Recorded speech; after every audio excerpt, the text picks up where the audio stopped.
Hi everyone! Today I want to do something a little bit different and I thought it'd be exciting to share with you. So, I am quite interested in Impressionism, and so I have done a lot of reading and a lot of sort of research into that field, and I have discovered the Van Gogh palette. So, not me personally, of course, but I have discovered it from, I think it was an MFA speech, and basically they were talking about, the lady was talking about the palette that Van Gogh sent in a letter to his brother, because his brother was helping to finance his art and he was also sending him all the pigments. So Van Gogh would send a letter of the pigments that he was running out or that he needed to try out or whatever it was, and then his brother would sort of send those out to him.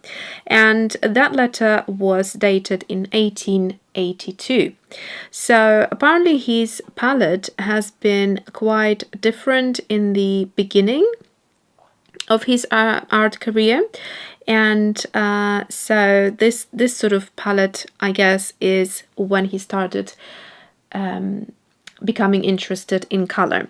So basically, there were only 9 colors in that palette, and they read as following. So first one, lead white, Naples yellow, yellow ochre, red ochre, burnt sienna, rose sienna. Then there was a question between either cobalt or Prussian blue, which are quite different in my opinion, so I'm not sure why it was sort of one or the other. Ivory Black and Vermilion. So you'll notice that ultramarine was not included, and it was explained in that speech that ultramarine was extremely expensive at that time, and Van Gogh was very cautious of asking his brother for certain things like that, so he would be quite wary of the pigments he would require in his paintings. So as you can see, there is not a single green, because he felt he could mix a nice array of greens with the blues that he had, mainly just one blue but a number of yellows. As you can see, there is a Naples yellow, there is a yellow ochre, and a couple of the other which sort of leaning more towards the red tone. So that's what I want to explore today. I actually had to go through my swatch book and try to find if I had a single red ochre, because I couldn't remember. Now, of course, the pigments we're talking about here are the oil paints that Van Gogh used in his paintings, but I am focusing on watercolor because that's the medium I really enjoy. And so we're going to do the kind of watercolor equivalent of his color palette. So so I had to find a red ochre, and actually surprisingly I did find a red ochre in my Nevskaya Palitra, which is the St. Petersburg White Nights, more commonly known across the globe. So here it is, red ochre. It's an interesting color. I'm looking at it here and I wonder why I don't use it that often. So it's right, this one.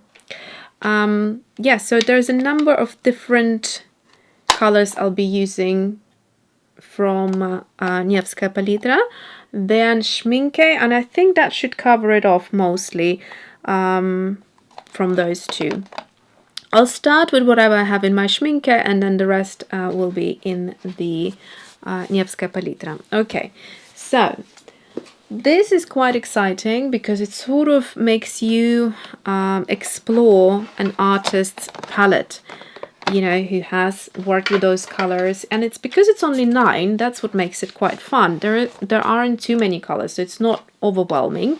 And you can then also, of course, start mixing and see what kind of mixes you can get, which would be really interesting. So I'm just trying to figure out what's the best way of maneuvering this whole thing. So, lead white. Now, of course, we know that lead is toxic and we don't use this anymore, I hope. But back then, it was used even in makeup. I mean, earlier than that period of time, it was commonly used in makeup and kind of, you know, it was super toxic. So I'm just going to use white from Ecoline, but it can be a white gouache or a white watercolor. I guess watercolor probably would be a better choice. So white is white in my opinion. So I'm just gonna, you're not even going to use much or see much of it, but we will swatch it out. It's an interesting color. Some artists are very much against it, and then some artists really enjoy it. And I have definitely added white to my palette, and I was super against it a while ago, but I am enjoying the mixes that I can create now with white. Okay, Naples Yellow is the next color, and that would be, let's see, Naples Yellow, that one here.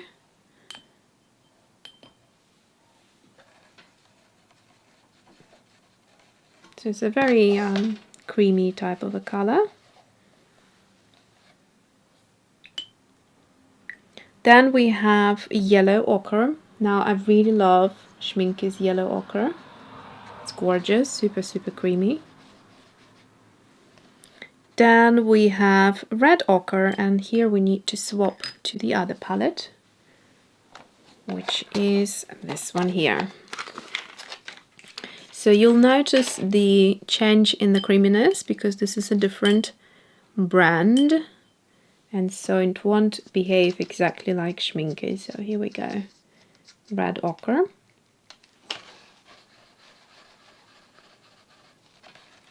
But it's still really beautiful. I mean, it's the, you know, the affordable, beautiful watercolors. I love Nevskaya Palitra, and I love coming back to them. So then we have Burnt Sienna. I do have a Burnt Sienna here, but let's see if I can. Burnt. Yeah, I prefer the Schmincke one, so I'll go with the Schmincke Burnt Sienna. There we go. Where was that? It was next to Yellow Ochre. Okay, so as you can see, fairly similar actually.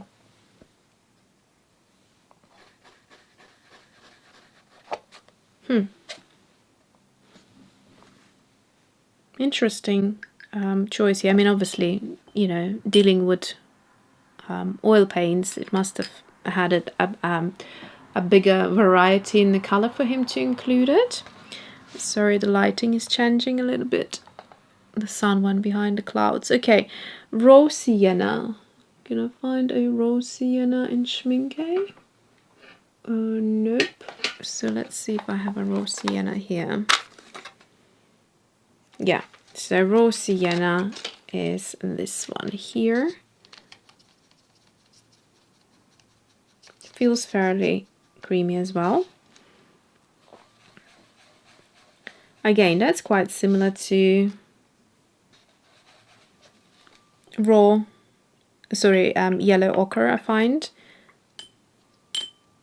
but perhaps with more granulation.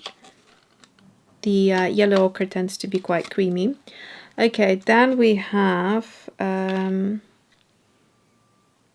Prussian Blue. So for the Prussian Blue, do I have a Prussian Blue in here? Yes, so I've got a Prussian Blue. Let's go with the Schmincke Prussian Blue.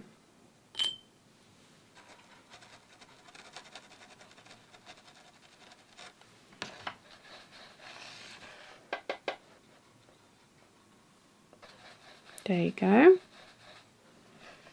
So the color palette is starting to become a little bit more evident. You can see these colors work really well together. And surprisingly, there is, you know, none of the alizarin crimson and things like that, which I think it was mentioned that he would explore these colors and experiment a little bit with them, like red colors are more like bluey toned reds, or cool toned reds, shall I say, than a vermilion. As you will see in a minute, vermilion is quite warm, so it sits quite nicely here. But he wouldn't include that in his 9 color palette here. Okay, next one we have Ivory Black. Do we have Ivory? Yeah, we have Ivory Black in Schmincke.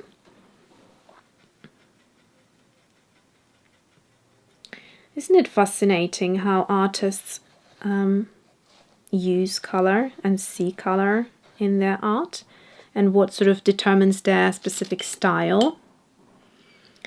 Okay, finally we have Vermilion. And the Vermilion I had also in the Nevskaya Palitra, which is a beautiful Vermilion. Let's find it here. So here it is. It's that color right there. So it's this one here. You'll see it's like a reddish orange, really. There we go. So what an interesting color palette. Okay, so for this video I will leave it at that. In the next video we will explore the mixes and maybe even have a little go at creating a little something. So there you go. Thanks for watching and see you soon.